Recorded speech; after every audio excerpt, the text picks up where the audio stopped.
Sir 'Jaganmohan Reddy' గారు and 'Sharmila' గారు వీళ్ళిద్దరి మధ్య కూడా ఒక వివాదం ఎప్పటినుంచో కూడా నడుస్తుంది. ఇప్పుడది సద్దుమణిగిపోయింది. 'డీకే శివకుమార్' గారు మధ్యవర్తం వర్తించి వాళ్ళిద్దరి మధ్య ఒక డీల్ కుదిర్చారు అని జెప్పేసి వార్తలు వినిపిస్తున్నాయి సార్. అందులో భాగంగానే 'లోటస్ పౌండ్‌ని' కూడా 'షర్మిల' గారికి ఇచ్చేస్తున్నారు. ఇప్పుడు వీళ్ళిద్దరూ ఒకటే. ఆ విమర్శలు కూడా 'షర్మిల' గారు తగ్గించేసారన్నట్టుగా వార్తలైతే వినిపిస్తున్నాయి. మరి ఏం జరిగింది వీళ్ళిద్దరి మధ్య? మీరిద్దరూ కలిసిపోయారనుకోవచ్చా సార్?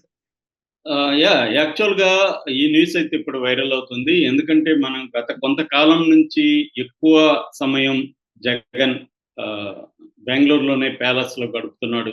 సో, అవును. యలహంకలో ఆయన ఇల్లుంటది.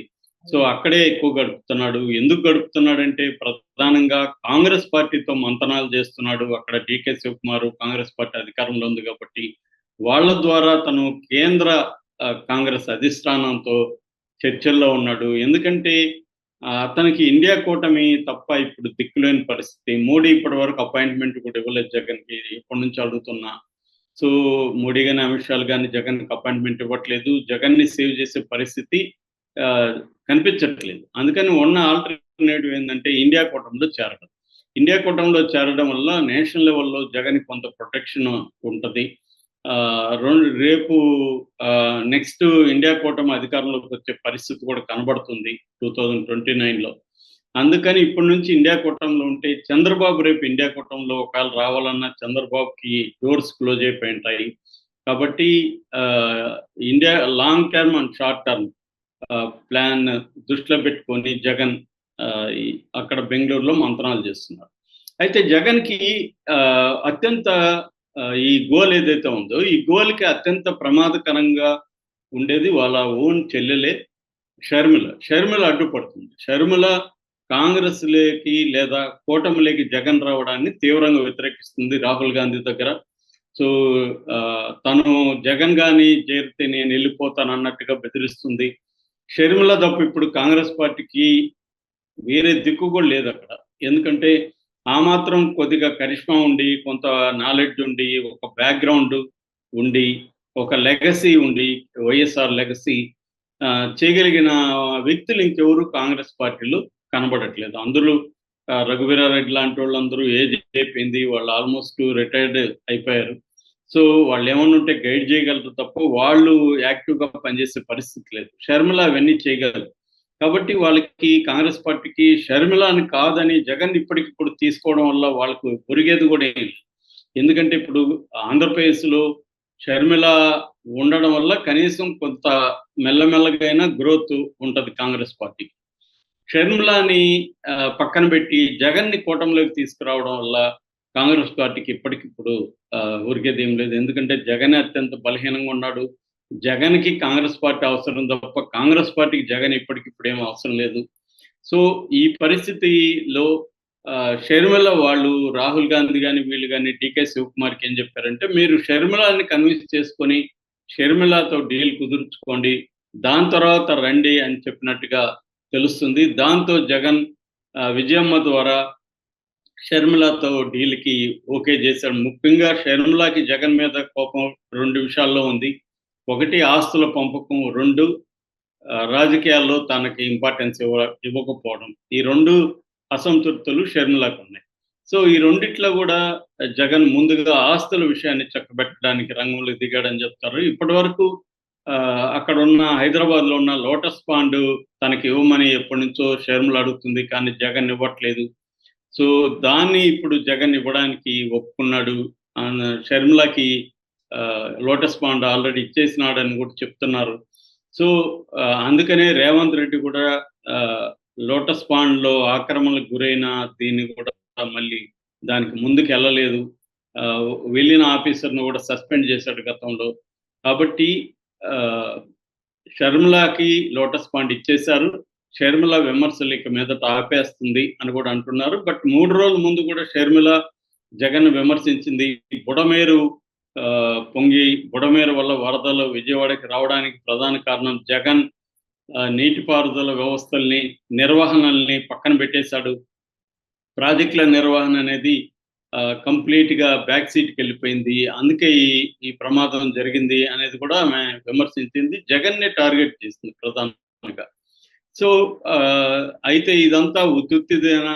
ఎందుకంటే ఒకేసారి జగన్ మీద విమర్శలు ఆపేస్తే కూడా డౌట్లు వస్తాయి కాబట్టి విమర్శించినట్టుగా యాక్ట్ చేస్తూ స్లోగా తగ్గించేస్తారు అని కూడా అంటున్నారు. ఎందుకంటే నెక్స్ట్ హర్యానాలో ఎలక్షన్లు ఉన్నాయి. హర్యానా, జమ్మూ కాశ్మీరు, తర్వాత మహారాష్ట్ర, మళ్ళీ ఢిల్లీ ఇలా వరుసగా ఎలక్షన్లు ఉన్నాయి కాబట్టి కొంత కాంగ్రెస్ పార్టీ వాటి మీద ఫోకస్ చేసే పరిస్థితిలో ఉంది. ఈ లోపల ఇక్కడ షర్మిల, జగన్ గాని ఒకటైపోతే అన్నా చెల్లెలు కలిసి కూడా మళ్ళీ పనిచేసే అవకాశం కనబడుతుంది. సో జగన్ కూడా ఇండియా కూటమిలోకి చేరే అవకాశం ఉంది. ఎందుకంటే జగన్‌కి ఎక్కువ ఆప్షన్స్ లేవు. ఇప్పుడు నేను చాలా సార్లు చెప్పాను. ఎవరైనా కూడా ఏం చేయగలరు? తమ ముందే ఏం ఆప్షన్స్ ఉన్నాయి అనేది, అందులో బెటర్ ఏదనేది ఎంచుకోవచ్చు తప్ప లేని ఆప్షన్‌ని క్రియేట్ చేయడం అనేది అంత ఈజీ కాదు రాజకీయాల్లో.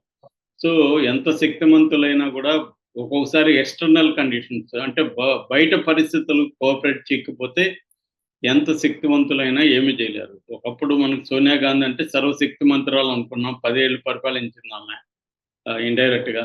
అట్లాంటి ఆమె పరిస్థితి ఏమైన తర్వాత 10 ఏళ్లుగా ఏం చేస్తుంది ఆమె? సో అట్లాగా మనకి ఇక్కడ కేసీఆర్ ఎగ్జాంపుల్. కేసీఆర్ ఎంత శక్తిమంతుడు అనుకున్నారు. ఆయన కొట్టేవాడు ఎవరు లేరు. అసలు ఆయనకి ధీటైన లీడరే తెలంగాణలో లేరు అన్న పరిస్థితి నుంచి ఇవాళ కేసీఆర్ మనుగడే ప్రశ్నార్థకం అయిపోయే పరిస్థితి వచ్చింది. ఆయన సొంత కూతురు, కన్న కూతురు 5.5 నెల జైల్లో ఉంటే ఆయన ఏమి చేయలేని పరిస్థితి. చివరికి కోర్టు ద్వారా మాత్రం బెయిల్ రాగలిగింది. సో ఇటువంటి కండిషన్‌లో జగన్ ఏందంటే ఖచ్చితంగా జగన్ ఇప్పుడు తన లైఫ్‌లోనే అత్యంత భయంకరమైన క్రైసిస్‌లో జగన్ ఉన్నాడు. ఎందుకంటే పార్టీ అనేది దారుణంగా ఉంది. ఎవరుంటారో, ఎవరు పోతారో తెలియని పరిస్థితి. అటుపక్క చంద్రబాబు, మోడీ స్ట్రాంగ్‌గా ఉన్నారు. సో జగన్ మీద కేసులు, జగన్ చుట్టూ ఉన్న వాళ్ళ మీద కేసులు, పార్టీలో కూడా జగన్ పట్ల విపరీతమైన వ్యతిరేకత. ఇవన్నీ జగన్‌కి ఒక్కసారిగా తన స్వయంకృతాపరాధం ఉంది. అట్లాగే పరిస్థితులు కూడా తనకి అనుకూలంగా లేవు. ఈ 2 కారణాల వల్ల జగన్ అత్యంత బలహీనంగా ఉన్నాడు కాబట్టి ఇప్పుడు జగన్ అనేక శత్రువులతో ఏకకాలంలో పోరాడలేడు. శత్రువుల్ని తగ్గించుకోవడం అనేది తెలివైన నాయకుడు చేయాల్సిన పని. ఎప్పుడైనా మిత్రులను పెంచుకోవడం, శత్రువులు తక్కువ ఉండడం. అందుకనే సామెత ఉంది. నీకు ఎంతమంది తక్కువ శత్రువులు, ఎంత ఎక్కువ మంది మిత్రులు ఉంటే నువ్వు అంత బలంగా ఉన్నట్టు అని. అది కూడా బలమైన శత్రువులు ఉండకూడదు. తక్కువ ఉన్నా కూడా బలమైన శత్రువులు తక్కువ మంది ఉండాలి. బలహీనమైన శత్రువులు ఉంటే పర్లేదు. ఫ్రెండ్స్ మాత్రం బలమైన ఫ్రెండ్స్ ఉండాలి. ఇది మామూలుగా ట్రెడిషనల్‌గా వస్తున్న నాలెడ్జ్. సో ఈ యాంగిల్‌లో జగన్ ఇప్పుడు తన శత్రువుల్ని, ముఖ్యంగా ఇంటి శత్రువు చాలా డేంజర్. బయటతో పోరాడొచ్చు కానీ ఇంట్లో శత్రువులతో పోరాడడం అనేది వెరీ వెరీ డేంజర్. అందుకని ఇప్పుడు జగన్ షర్మిలతో రాజీకి వచ్చినట్టు తెలుస్తుంది. దానికి బదులుగా ముందుగా లోటస్ పాండ్ ఇచ్చేసాడని చెప్తున్నారు. మిగతా ఆస్తుల్లో కూడా భాగం ఇవ్వడానికి చర్చలు నడుస్తున్నాయని చెప్తున్నారు. ఎందుకంటే ఇవాళ జగన్‌కి ఆస్తుల కంటే కూడా అధికారం ఇంపార్టెంటు. తన్ను తాను కాపాడుకోవడం ఇంపార్టెంట్. ఆస్తులేముంది, అధికారం ఉంటే ఆస్తులు సంపాదించుకోవచ్చు. 5 ఏళ్లలో బ్రహ్మాండంగా సంపాదించుకోవచ్చు. ఆస్తుల కంటే కూడా అధికారం ఇంపార్టెంటు. రెండవది తాను జైలుకి పోకుండా తాను బయట ఉండడం ఇంపార్టెంట్. అంటే తన పొలిటికల్ సర్వైవల్ అనేది జగన్‌కి ఇవాళ ఇంపార్టెంట్. ఒక్కొక్కసారి మనకేమనిపిస్తది, ముందు ఆస్తులను కాపాడుకుందాం అనుకుంటాము. మన ప్రాణాల మీదకొస్తే ముందు ప్రాణం ఇంపార్టెంటు. ఆస్తులదేముంది, ఆస్తులన్నీ కూడా ఇచ్చేస్తాను, నాకు ప్రాణం ఇంపార్టెంటు అన్న మైండ్ సెట్ ఎవరికైనా వస్తుంది. అలాగే ఇప్పుడు జగన్‌లో కూడా ఈ మార్పు వచ్చినట్టు చెప్తున్నారు. షర్మిల కూడా జగన్‌తో పోరాడడం వల్ల ఆమెకు ఒరిగేదేం లేదు. కాంగ్రెస్ పార్టీకి కూడా ఒరిగేదేం లేదు. సో అక్కడున్న కేసీ వేణుగోపాల్ లాంటి వాళ్ళు కూడా షర్మిలకి ఇదే చెప్తున్నారు. చూడమ్మా, నీ సమస్యలుంటే పరిష్కారం చేసుకో కానీ కాంగ్రెస్ పార్టీని తాకట్టు పెట్టే విధంగా నువ్వు ప్రవర్తించొద్దు. దానికి అందువల్ల జగన్, షర్మిల మధ్య ఒప్పందం అయితే కుదిరినట్టు తెలుస్తుంది. ఎందుకంటే షర్మిల కూడా జగన్‌తో పోరాడడం వల్ల వచ్చే లాభమేం లేదు.